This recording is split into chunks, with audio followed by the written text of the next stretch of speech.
mnyama ni mabingwa wa kombe la Muungano. Wekundu wa Msimbazi Simba hii leo wakiondoka na ubingwa ambao wameusotea dakika 120, dakika 90 bila. Wanaenda katika dakika za mwisho dakika 100 za mwisho kama dakika 120 hivi na dakika 118. Of course mnyama anafanya balaa zito kweli, tukio la penalti ambalo linawafanya wao waende kufunga hiyo penalti, na mechi ilikuwa nzuri sana kusema ukweli. Leo tumeona shuhudia bonge moja la dabi,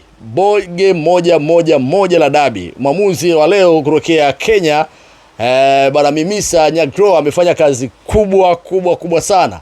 Leo amechezesha fairly na credit zote zile kwa mwamuzi, kwa sababu amesimamia sheria 17, lakini alikuwa kaksi sana, kwa maana hakuruhusu kabisa kadi za mara kwa mara. Kadi imetoka moja, kadi ya njano kwa Prince Dube.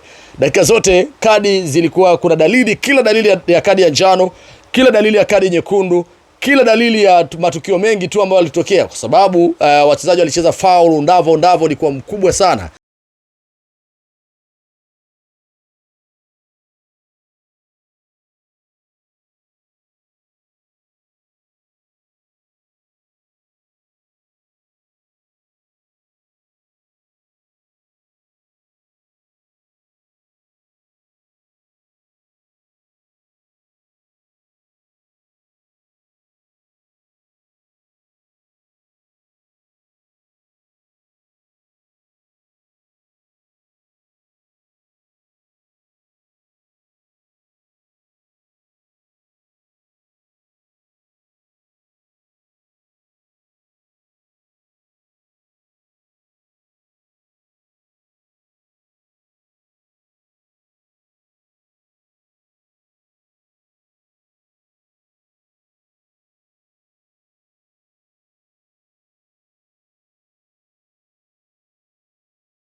Mwamuzi alikuwa anawaambia tulieni, mimi niko nafanya kazi yangu, hataki kuharibu dabi. Na of course mwamuzi nilimuelewa sana.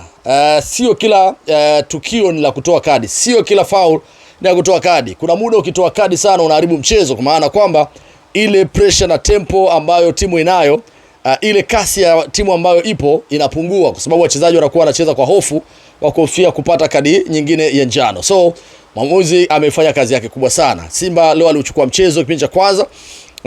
Walikuwa wanafika sawa lango la Yanga, lakini shot on target hazikuepo wala off target hazikuepo kipindi cha kwanza, paka wanaenda mapumziko. Off target ni moja. Kisoma kweli mambo yalikuwa magumu sana, kwa sababu ukiangalia Simba walikuwa wanaongoza kwa kona nyingi, lakini bado walikuwa hawajaweza kutengeneza hatari ya kufunga. Mipira ilichezwa sana katikati ya uwanja, kwa maana eneo la uwanja ndio mpira ulikochezwa. Kagoma, Alassane Kante, Chama pale juu, focus kubwa sana. Lakini kwa upande wa Yanga leo tumeona mpira umechezwa katikati ya uwanja, pembeni Pacome amekamatwa sana. Na Simba katika vitu ambavyo wamefanikiwa leo ni kuhakikisha wanawanyima Yanga uhuru wa kucheza mpira. Yaani kuwanyima Yanga uhuru, kwa maana kuplay compact kweli, compactness, kwa maana waachie hata sekunde mali wakae nayo. Na hiyo ndio tabia ya Yanga. Yanga ni timu ambayo inapenda kucheza total football, inapenda possession football, kwa maana kwamba ni timu ambayo inapenda kufanya high pressing. Sasa ukiwanyima tu uhuru wa kuchezea mpira, yani Yanga walikuwa wakigusa tu mali, Simba amefika karibia 3-4, kitu ambacho kilikuwa kinawanyima uhuru wa kuchezea mpira, kinawanyima uhuru wa kufika kwenye lango la Simba, na ni kweli walifanikiwa. Hapa lazima utampa kongole kocha Steven Baka ambaye aliweza kuwasoma wachezaji wa Yanga na akafanikiwa. Amemsoma Alan Okelo leo ameng'ang'aniwa, ameshindwa kuonekana kabisa. Maxim pia Zengeli ndo kapotezwa kabisa, hajaonekana. Maxi amegusa mipira mara chache sana. Pacome Zouzoua kuna muda akawa anatamani kutoka, lakini kweli baadaye akatolewa. Ameshindwa kabisa kuonyesha ubora wao. Tena Simba alipata balaa mara baada ya Anicet Ura kuumia.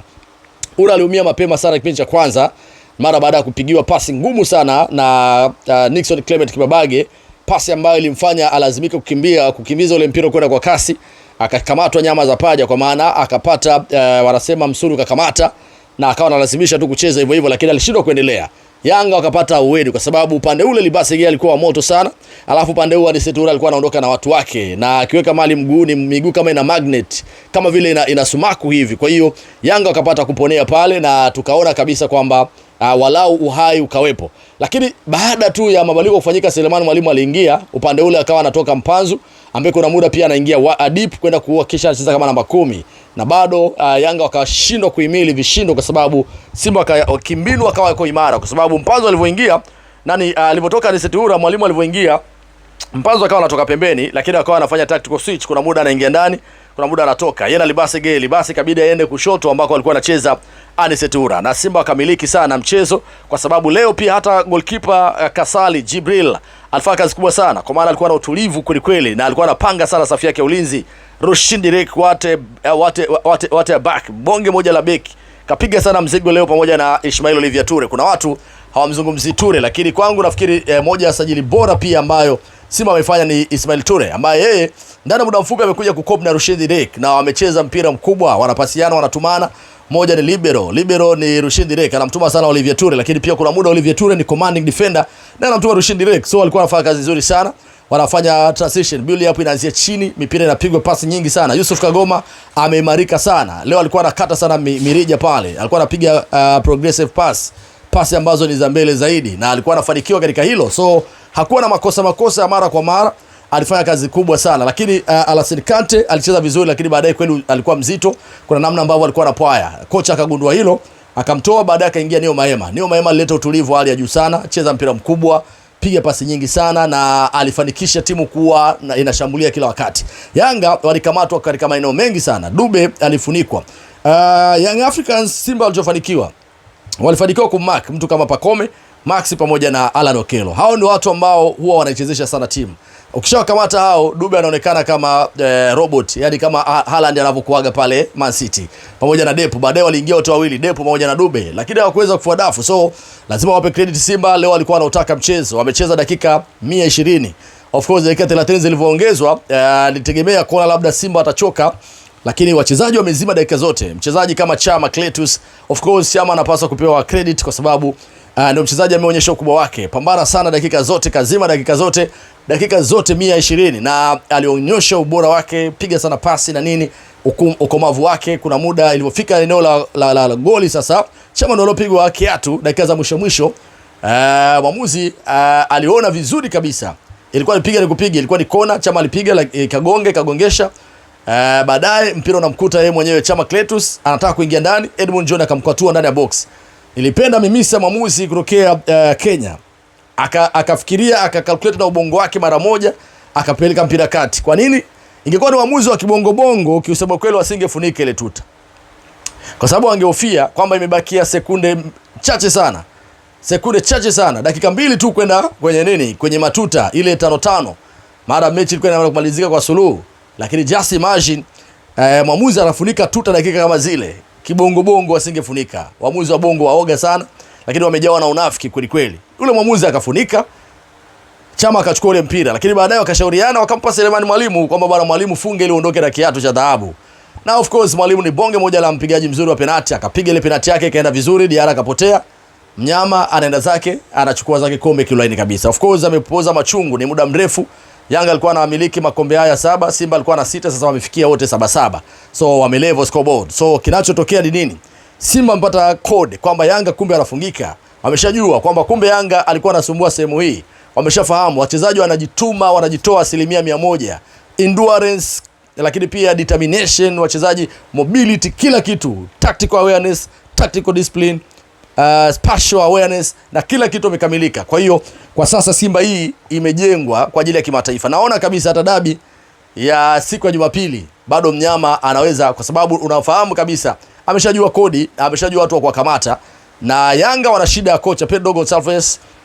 Nafikiri alikuwa anasaidiwa na kocha Mwale, lakini kuna muda aliishiwa mbinu, ikabidi acheze mpira wake ule. Lakini Simba walikuwa wanafanya tactical switch. Kuna muda wanaingia ndani, Maema anatoka pembeni, kuna muda Mwalimu anaingia pembeni anatoka hivyo. Wakafanikisha zoezi lao. Wamechukua ubingwa, much credit kwa hao. Of course inawaonyesha kwamba msimu huu kuna kitu ambacho wanataka zaidi. Sio tu ubingwa wa muungano, wanataka ubingwa hata wa ligi kama wataweza kwenda kupata matokeo siku ya Jumapili, kwa sababu wameshafahamu wanapaswa kucheza vipi. Unajua wamechoka sana. Wamecheza dakika 120. Yanga wamechoka, Simba wamechoka, lakini yule ambaye ana uhitaji zaidi anaweza kaondoka na ushindi. Yule mwenye uhitaji zaidi siku ya Jumapili, mwenye uhitaji nani? Ni Simba tena, kwa sababu anataka afute uteja. Leo ameshaanza kufuta uteja. Chukua ile kombe, lakini pia ameshajua wapi ambako Yanga anafungika. Yanga aliahidiwa milioni 300 na GSM. Lakini Simba ameondoka na milioni 150, wao wameondoka na milioni 100. Kudos kwa Simba, kudos kwa Semaji. Hili kombe wangempa Semaji apige nalo picha lale nalo leo siku nzima, kwa sababu amelipambania sana, ameteseka muda mrefu sana. Kudos kwa Simba. Fridge Bov, endelea kusubscribe, gusa alama.